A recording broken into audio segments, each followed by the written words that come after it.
Hi friends, welcome to Kavitha's kitchen. இன்னைக்கு நம்ம கிச்சனில் கார்த்திகை ஸ்பெஷல் ஸ்வீட் அப்பம் செய்ய போகிறோம். அதற்கு நான் ஒரு மிக்சிங் பவுலில் 1 கப் அளவுக்கு அரிசி மாவு, 1/4 கப் அளவுக்கு கோதுமை மாவு சேர்த்துக்கிடணும்.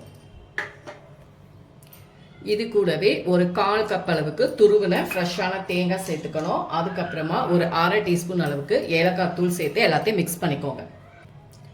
அடுத்ததாக அடுப்பில் ஒரு பேன் வச்சுருக்கேன். இதில் 1 கப் அளவுக்கு பொடித்த வெல்லம், அதே 1 கப் அளவுக்கு நம்ம தண்ணி சேர்த்துட்டு இந்த வெல்லம் கரைஞ்சா மட்டும் போதும். இதை நல்லா கரைச்சி நம்ம எடுத்துக்கலாம். ஒருவேளை டஸ்ட் இருந்துச்சுன்னா நீங்கள் ஃபில்ட்ரு பண்ணி எடுத்துக்கோங்க. நான் எடுத்துக்கிறது நல்ல சுத்தமான வெல்லம் தான். அதனால் இந்த வெல்லம் எல்லாம் நல்லா கரைஞ்சிட்டு நம்ம வடிகட்டுறதா நீங்கள் கட்டிக்கலாம். நான் சுத்தமான வெல்லம் எடுத்திருக்கேன். இதை அப்படியே நம்ம நல்லா கொதிக்க வச்சு எடுத்துக்கலாம். ஃப்ரெண்ட்ஸ், இப்போ நம்ம அந்த வெள்ளை தண்ணியை இதில் சேர்த்துட்டு மாவை நல்லா மிக்ஸ் பண்ணிக்கலாம். ஃப்ரெண்ட்ஸ், நமக்கு அப்பம் போட்டு எடுக்கிறதுக்கு ஆயில் ரெடியாக இருக்கு. லோ ஃப்ளேமில் வச்சுட்டு நீங்கள் போட்டு எடுத்துக்கோங்க.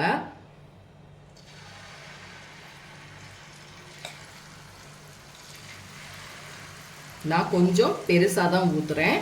இது ஒரு இன்ஸ்டண்ட்டான அப்பம். வேலைக்கு போகிற ஒர்க்கிங் லேடிஸ்க்கெலாம் இந்த மாதிரி இன்ஸ்டன்ட் அப்பம் செய்கிறதுக்கு ரொம்ப ஈஸியாக இருக்கும். கார்த்திகை தீபம் ஸ்பெஷலாக இன்ஸ்டன்ட் அப்பம் ரொம்பவே சூப்பராக நம்ம ரெடி பண்ணிட்டோம்.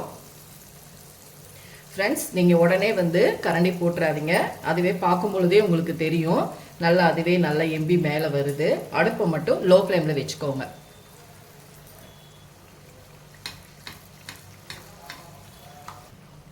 இப்போ நம்ம எண்ணெயிலேருந்து எடுத்துடலாம்.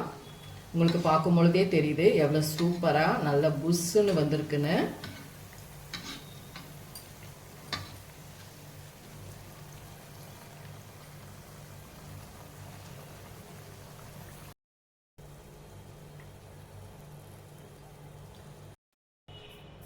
ஃப்ரெண்ட்ஸ், நமக்கு சூப்பரான கார்த்திகை அப்பம், இன்ஸ்டன்ட் அப்பம் ரெடி ஆயிடுச்சு. ரொம்ப சூப்பராக வந்திருக்கு.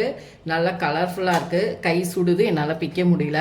நல்லா சாஃப்டாக இருக்குது. கண்டிப்பாக இந்த கார்த்திகை தீபத்துக்கு இந்த ரெசிபியை ட்ரை பண்ணி பாருங்கள். இந்த வீடியோ பிடிச்சிருந்தா லைக் அண்ட் ஷேர் பண்ணுங்க. மறக்காம கவிதாஸ் கிச்சனுக்கு சப்ஸ்கிரைப் பண்ணிக்கோங்க. பெல் பட்டனை கிளிக் பண்ணுங்க. அப்பதான் நம்மளோட வீடியோஸ் எல்லாமே உங்க நோட்டிபிகேஷனுக்கு வரும். அரிசியெல்லாம் ஊற வச்சு அரைக்காம ரொம்ப டைம் எடுக்காம டக்குன்னு இன்ஸ்டன்டா இந்த மாதிரி அப்போ நீங்க ட்ரை பண்ணுங்க. Okay friends, thank you.